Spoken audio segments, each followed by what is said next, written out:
बैंगन की सब्जी। एक गांव में एक लाला जी रहते थे। उन्हें खाने का बहुत शौक था। सारा दिन लाला जी बस खाते ही रहते थे। अरे शांति, जल्दी जल्दी खाना लाओ, कहाँ रह गई? बहुत भूख लगी है। अभी आई। अरे वाह, बहुत अच्छा खाना बनाया है तुमने, बहुत मजा आ गया। बस बस, आप तो बस हमेशा मेरी तारीफ ही करते रहते हैं। आपको खाना पसंद है और मुझे बनाना। अब जल्दी बताओ, रात में आपके लिए क्या बनाऊं? रात में तो सीताफल ही बनाना। लाला जी काम पर चले गए और रास्ते में उन्हें फिर भूख लगी, तो लाला जी पेड़ के नीचे बैठ गए। अरे, अभी तो भोजन किया था, चलते चलते फिर भूख लग गई। तभी एक आवाज आई। अरे बस करो, आकर खाना खा लो। यह किसान की पत्नी थी, जो किसान के लिए खाना लाई थी। अरे, यह क्या पका कर लाई है? बड़ी अच्छी खुशबू आ रही है। लाओ लाओ, बड़ी भूख लगी है।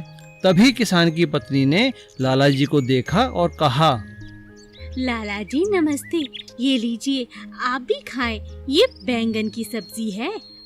बैंगन? यह तो मैंने कभी नहीं खाया। बहुत बढ़िया, यह तो बहुत स्वादिष्ट है। क्या तुम बता सकती हो ये सब्जी कहाँ मिलेगी? मैं इसे घर ले जाऊंगा।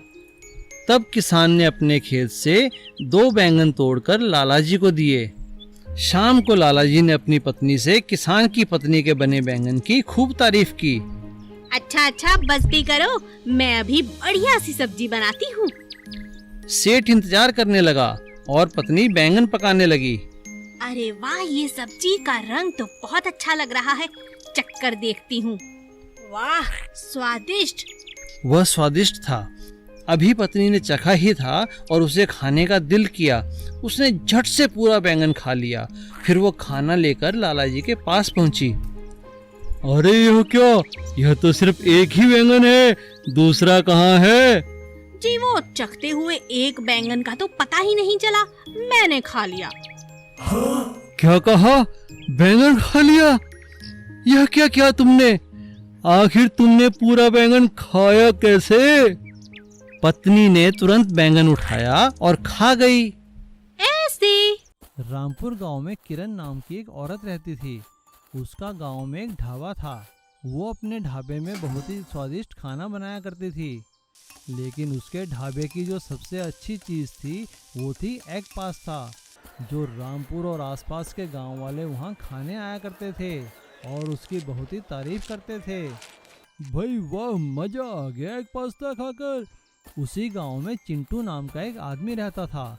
वो किरण से बहुत जला करता था और हमेशा इसी कोशिश में रहता था कि किरण को कैसे नीचा दिखाया जा सके। वो कोई काम काज नहीं करना चाहता था। वो तो बस आसान तरीकों से और लोगों की नकल करके जल्द से जल्द पैसे कमाना चाहता था। एक दिन चिंटू कुछ करतबबाजों को देखता है और मन ही मन सोचता है, अरे वाह, सिर्फ एक बंदर को नचाने से इतने पैसे कमाए जाते हैं।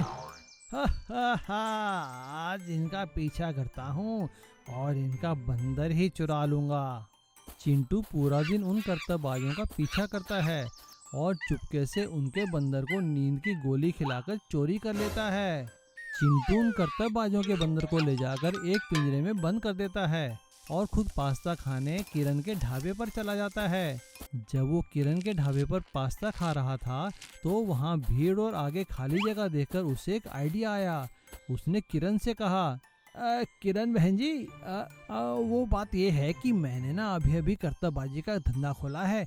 मेरे पास बंदर है, बहुत अच्छे करतब दिखाता है। मैं क्यों ना आपके ढाबे के सामने खाली जगह में अपने करतब दिखाऊं? यहाँ पे बहुत भीड़ जुटेगी, आपकी भी कमाई होगी और मेरी भी होगी। किरण उसे तमाशा करने के लिए हाँ कर देती है। किरण के साथ बात कर चिंटू मन ही मन पैसे कमाने के ख्वाब देखकर अपने घर वापस आता है और देखता है कि बंदर पिंजरे में बहुत उछल कूद मचा रहा था। चिंटू एक छड़ी उठाता है और बंदर को मारने लगता है। देख बे बंदर, कल तमाशा करियो तमाशा, नौटंकी मत करियो कोई। और सुबह होते ही वो बंदर को लेकर किरण के ढाबे पर आ जाता है। किरण बहन जी आ गया, मैं अपना तमाशा शुरू कर दूं। किरण उसे तमाशा करने के लिए हाँ कर देती है, लेकिन चिंटू ने तो बंदर चोरी किया था। उसे तो पता ही नहीं था कि बंदर को नचाना कैसे है। वो बंदर को रस्सी से उल्टा सीधा खींचने लगता है और उसे छड़ी मारने लगता है। अबे नाच बंदर नाच, अबे मेरे बंदर नाच। लेकिन लगातार डंडे खाकर बंदर को गुस्सा आ जाता है और वो चिंटू के हाथ से रस्सा छुड़ाकर ढाबे की ओर भागता है और पूरे ढाबे का सामान तहस नहस कर देता है। ये देखकर किरण को बहुत गुस्सा आता है और वो अपने नौकरों से कहकर चिंटू की बहुत पिटाई करती है। हाय मैं मर गया, अरे छोड़ दो बहन जी, किरण बहन जी मुझे छोड़ दो। बंदर वहाँ से भागकर सीधे अपने मालिक के पास जाता है और अपने मालिक को इशारा कर चिंटू के वहाँ ले आता है। बंदर का मालिक पुलिस बुला लेता है और वो लोग चिंटू को पकड़ लेते हैं और चिंटू सभी के सामने उनसे माफ़ी मांगता है। अरे मुझे माफ़ कर दो, मैंने तो पैसे कमाने के लिए बंदर चोरी किया था। मेरी तौबा, मेरे बाप की तौबा, आगे से ऐसा नहीं करूँगा। अरे किरण बहन जी मेरे को अपने ढाबे पे नौकर ही रख लो। और किरण उसे अपने ढाबे पर नौकर रख लेती है और चिंटू अब मेहनत करके पैसे कमाने लगता है, क्योंकि अब उसे चोरी और बेईमानी करने का सबक मिल चुका था और अब वो किरण के एग पास्ता ढाबे पर काम करने लगता है। क्ले व्हीकल टॉयज, मिट्टी के खिलौने। चित्रपुर नाम के एक गांव में बजरंगी करके एक आदमी था। वह एक कुम्हार था। वह मिट्टी से तरह तरह के खिलौने बनाकर बच्चों को बेचता था। एक दिन उसका बेटा पिंटू वहां पर आया और ऐसा बोला, पापा जी मुझे भी एक इलेक्ट्रिक मोटरसाइकिल चाहिए। मेरे दोस्त सुनील ने एक नया इलेक्ट्रिक मोटरसाइकिल खरीदा है। वो एक चार्ज पे 10 दिन तक चलता है। मुझे किसी भी तरह आप खरीदेंगे ना? वो कितने का है बेटा? सुनील बोला वो 10,000 की है। पिंटू, सुनील के पापा एक बड़ा कॉन्ट्रैक्टर है। मैं खिलौने बनाने वाला 10,000 से वो कैसे खरीद सकता हूँ? एक काम करता हूँ, मैं आपको तरह तरह के मिट्टी के वाहन बना के दूंगा। आप उसी से खेलना। मैं सुंदर खिलौने बनाकर दूंगा। आप चिंता मत करो बेटा। ठीक है पापा। उसी दिन बजरंगी ने खूब मेहनत करके मिट्टी के मोटर बाइक, जीप, स्कूटर बना के दिया। पिंटू बहुत खुश हो जाता है। अगले ही दिन पिंटू उसके सभी दोस्तों को दिखाने के लिए मिट्टी के बाइक को लेके जाता है। ये बात सुनील से देखा नहीं गया। वह उसके इलेक्ट्रिक बाइक से पिंटू के मिट्टी के बाइक को धक्का मार देता है और पिंटू का मिट्टी बाइक टूटकर चूर चूर हो जाता है। जब ये बात पिंटू अपने पापा को बोला, पिंटू बेटा, इस बार मैं एक मजबूत जीप का खिलौना बना के दूंगा, ठीक है? ऐसा बोलकर बजरंग ने रातों रात एक मजबूत मिट्टी का जीप का खिलौना बना के देता है।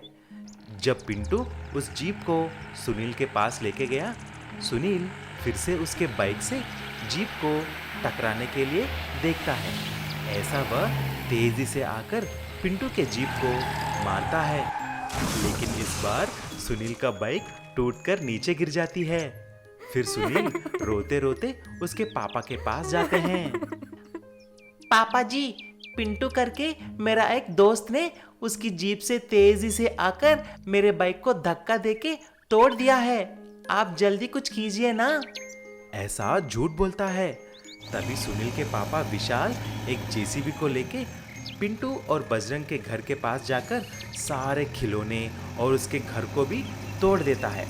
तभी बजरंग ने ऐसा बोला, विशाल सेठ, आप तो बड़े हो, कुछ तो दिमाग लगा के काम करना होगा ना। वह छोटे बच्चे हैं, आप भी ऐसा करना अच्छा नहीं है। आप मुझसे क्षमा मांग के मेरे घर को ठीक करवा दो। अरे चल, मैं तुमसे माफी हो ही नहीं सकता। फिर ठीक है, एक शर्त लगाता हूँ। अगर कल मैं आकर मैं तुम्हारी जेसीबी और घर को नहीं तोड़ा तो मेरा नाम भी बजरंग नहीं है।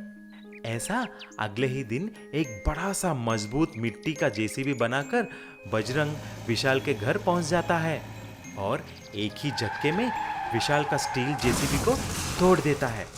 वो जेसीबी टुकड़े टुकड़े हो जाती है।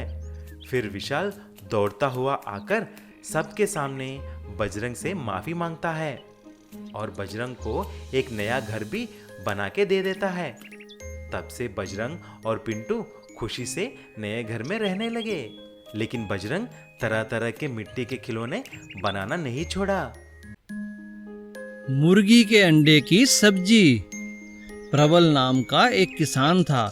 उसका खेत पूरी तरह बेकार हो चुका था। लाख मेहनत करने के बाद भी खेत से कुछ फायदा ना मिला। हे भगवान, समझ नहीं आता क्या करूं, खेत में तो कुछ उगता ही नहीं। प्रबल चिंतित रहने लगा और उसने खेत पर जाना भी बंद कर दिया। कई दिन बीते। वह इतना चिंतित हुआ कि बीमार हो गया और बिस्तर से उठ भी नहीं पाता था। ये आपको क्या हो गया? अब हम कैसे जिएंगे? बेटा माधव, तुम ही कोई काम तलाश करो। हाँ माँ, आप चिंता मत करो। माधव अब दिन रात काम ढूंढता। कभी कभी खेती पर भी जाता था, पर कोई फायदा न मिलता। एक दिन माधव अंडे लेने दुकान पहुंचा। भाई, ये अंडे मुझे दे दो। कैसे दिए? 10 का 1 है। इतना महंगा? माधव के पास पैसे नहीं थे। तब दुकानदार बोला, ये कुछ टूटे हुए अंडे हैं, अगर तुम लेना चाहो तो आधे दाम में दे दूंगा। माधव खुश हुआ और दुकानदार से अंडे लेकर घर पहुंचा। उसकी माँ ने अंडे की सब्जी बनाई। तभी उनके दरवाजे पर किसी ने आवाज दी, अरे भाई, कोई है क्या? कहिए, कौन है? हम यात्री हैं, हमें बहुत दूर जाना है। क्या यहाँ पर कोई खाने की जगह मिलेगी? हमें बहुत भूख लगी है। नहीं भाई, यहाँ कोई ढाबा या खाने की जगह नहीं है, आप अंदर आ जाइए। माधव ने उस यात्री को अंडे की सब्जी खिलाई। यह सब्जी किसने बनाई? यह मेरी माँ ने बनाई है। यह तो बहुत स्वादिष्ट है। अरे, मुझे तो मालूम ही नहीं था कि अंडों से इतनी अच्छी सब्जी भी बनती है। क्या तुम मेरे साथ चलोगे? मेरा बहुत बड़ा ढाबा है, मैंने कभी भी इतनी स्वादिष्ट सब्जी नहीं खाई। तुम मेरे साथ चलो और मेरे ढाबे पर चलकर मेरे साथ काम करो। हाँ हाँ, मैं आपके साथ ज़रूर चलूँगा। और इस तरह माधव उस व्यक्ति के साथ चला गया और मेहनत से काम करने लगा। देखते ही देखते उनके दिन बदल गए। अब उन्हें किसी भी तरह की कोई कमी ना रही।